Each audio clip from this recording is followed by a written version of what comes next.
Hello everyone, this is Jacopo, CEO of Dynamite Studios, here with a new video preview for the upcoming Spring Alpha. Because yes, it's no longer called Winter Alpha, it's officially starting in spring. So, Spring Alpha. The exact launch date is the 31st of March. We promised March, and March it is. The last day of March. Technically still March. Now let's get to the content that I want to show you today. And that's the new biomes that we are making for the next test. Now, as you know, the game has always featured multiple biomes. If you played already, you know that. We had a coast biome, a grassland biome, deadwoods, mountain areas. However, one of the biggest criticisms that the game always faced was that these biomes looked very much alike. Be it because of the lacks of custom textures, custom props, and decorative elements for the world, and so on. And even the morphology of the terrain, it was all very similar. Let me show you this piece of map. You see, I brought up this portion of the world. It's a very small portion of the continent of Mir, which is actually this huge, and this is only 1 square kilometer, but it's already pretty large, and it already encompasses 3 different biomes, which I can show to you like this. Okay, so this is the coast biome, the blue one, and the green one here is the grassland biome, and the orange one is the mountain biome. Now let me hide it again so you can see the terrain. And as you can see, there's no real difference between this piece of grassland texture-wise and this piece of mountain area. A little more stone, and there are some bumps here in the terrain, but overall you can already see that it looks pretty similar. Then you also have these roads that kind of go into nowhere. There used to be a city here, but a piece of road is missing. So one thing that we've done in this last test is create new algorithms to regenerate the texturing of the world quickly. So let me show you how I regenerate this portion of the world. First of all, I make it calculate the height of the terrain. And let me show you that.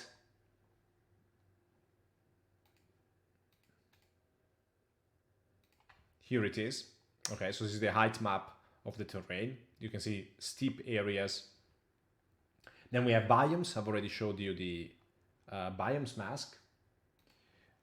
Here it is. And then we have the roads mask. And we also have some custom areas like these, the areas of points of interest, which is this one here. Okay, so now there's a lot of colors, so you can see the different biomes, you can see the roads, you can see the residential areas with all the plots of land, you can see the city area, troll encampment, this is another troll encampment, this is the area with the arbor, so this is it. Now let me hide everything so you can see the original terrain again. And now I'm going to click on the regeneration button.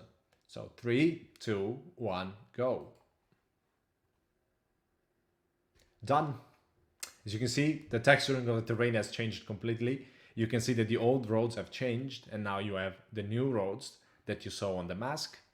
The big road in the residential area, the kind of smaller, nice road on the mountain here, the cobbled roads, and a huge difference between the grassland biome and the mountain biome. Now you can see that already at a glance that this biome is different from this one.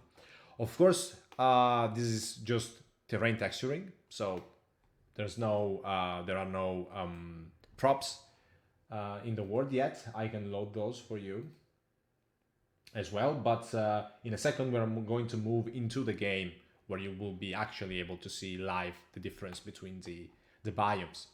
So as you can see, there's also quite some difference in the props that you have in this area. The types of trees in the grassland are quite different from those in the mountain area. But what is still missing is actually grass on the terrain. And grass is also something that makes a huge difference and was not there in the fall alpha in November. So let's get in the game and see how things look like in reality.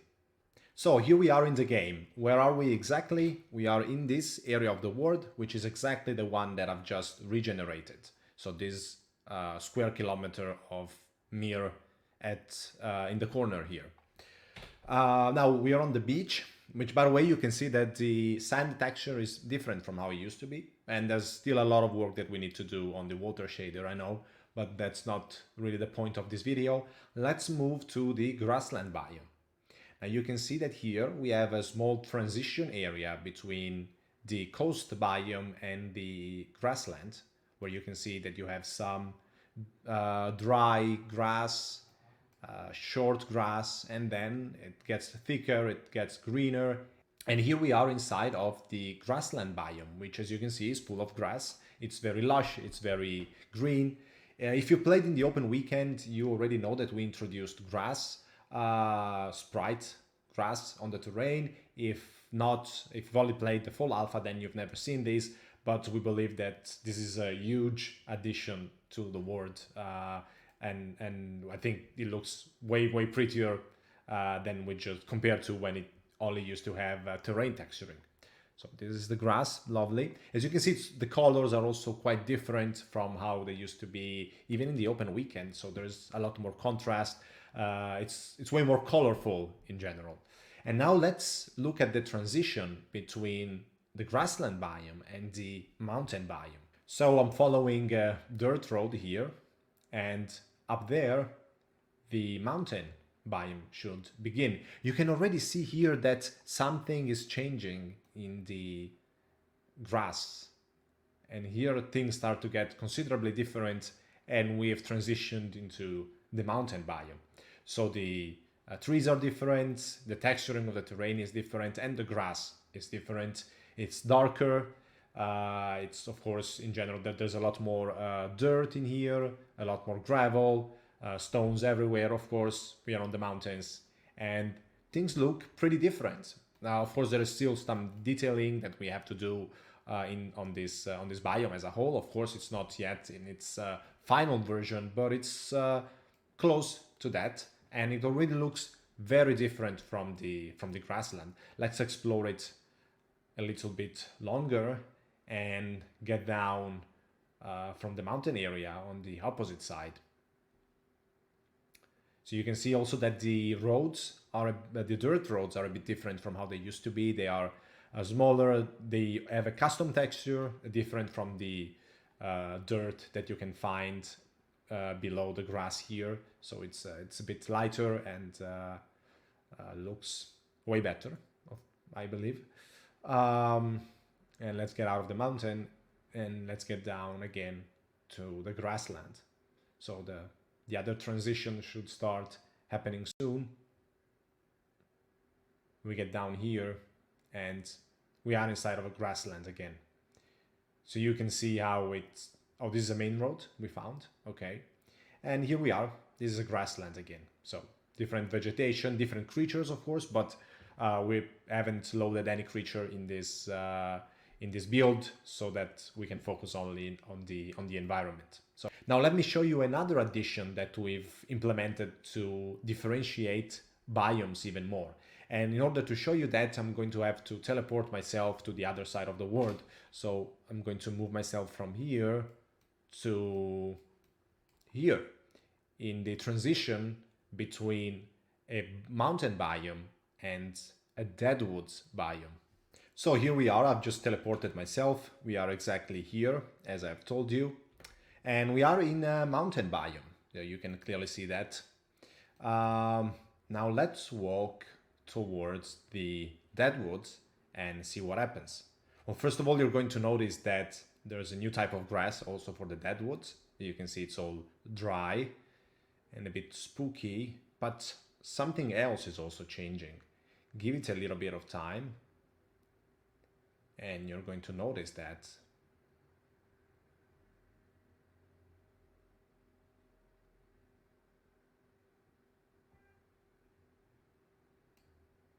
it happened. As you can see, the light of the sun has changed, even though it's still the same time. I've set the clock to 8 a.m. So it's not 7, it's actually 8 a.m. And yeah, as you can see, the light of the sun is different, the ambient light is different, there's a lot more fog, and this is also something that wasn't there in the previous build. So now we have custom environmental settings and effects to go with each biome. There's no difference between grassland and mountain, but there is a big difference between the mountain and the deadwoods, for instance. I can also show you the same thing on the way back.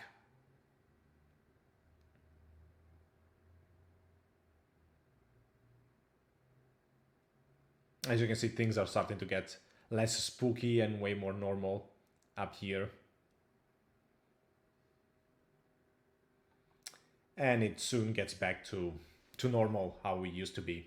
So all quiet, no more spooky feeling. So this is it. This is a transition between two different biomes now within an open world. So no loading times, as you can see. As you know, you can walk from here to here, no problem. If you walk, it's actually going to take like 2 hours. If you have a horse, it's going to be a lot faster. But yeah, one single massive open continent. Now let's get to the last biome that I want to show to you, which is a totally new one. You've already seen the Deadwoods, you've already seen the Veil of Shadows, but there's actually a new, very interesting portion of the Veil of Shadows that I want to show to you. So let's go there. And here we are. Now, I don't know if you remember that or not, but you used to be able to walk on small bridges in the Veil of Shadows on these floating islands where we had goblin camps, but then you could go no further. Well, now you can, so let's do it. Yeah, you can't see much. There's a lot of mist in here, and things are getting really weird and alien or spooky. Now the art director says it's spooky, I say it's alien. We can agree it's alien spooky, maybe. Tombs. Tombs everywhere. Fitting.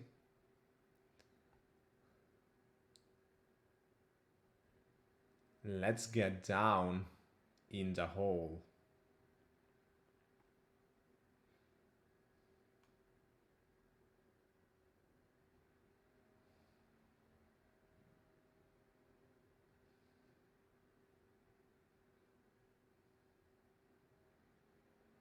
I'm not even sure if I'm going in the right direction because we haven't regenerated the map yet. I sincerely hope so, but I'm really not convinced. Now, what creatures you can find here? We got some new ones, but I'm not going to show them to you now, not yet. Although you can see the abilities that I have acquired from these creatures.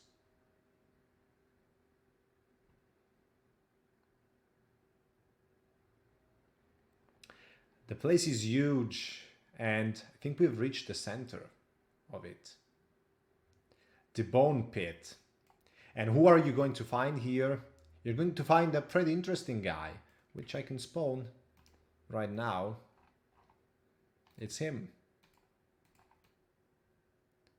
A fairly strong guy you really don't want to mess with. So, yeah, let's stay far away. Well, I'm invulnerable, of course, but yeah, let's leave the guy there and go back on the other side. I hope he stops following.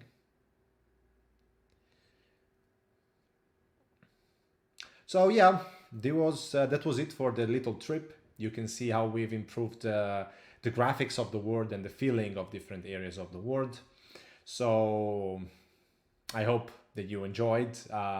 Took quite a bit of effort, and of course there's still some work that we can do everywhere, you know, with the lighting and so on. But overall, I think this is a huge step forward compared to how the game used to look like in the full alpha when it didn't even have grass to show. And one last thing, maybe before we say goodbye, there's one thing I can do, and many of you have been waiting for it. And the thing is the following. Battle jump. And with that, thank you for being here. and see you in the next episode, in the next preview, which is going to be about PvP and sieges and nations and the whole new political system that's coming in the Spring Alpha, which is, I would say, the bulk of the content of the Spring Alpha. Hope you enjoyed the video. See you soon, and also see you soon in game. Bye bye.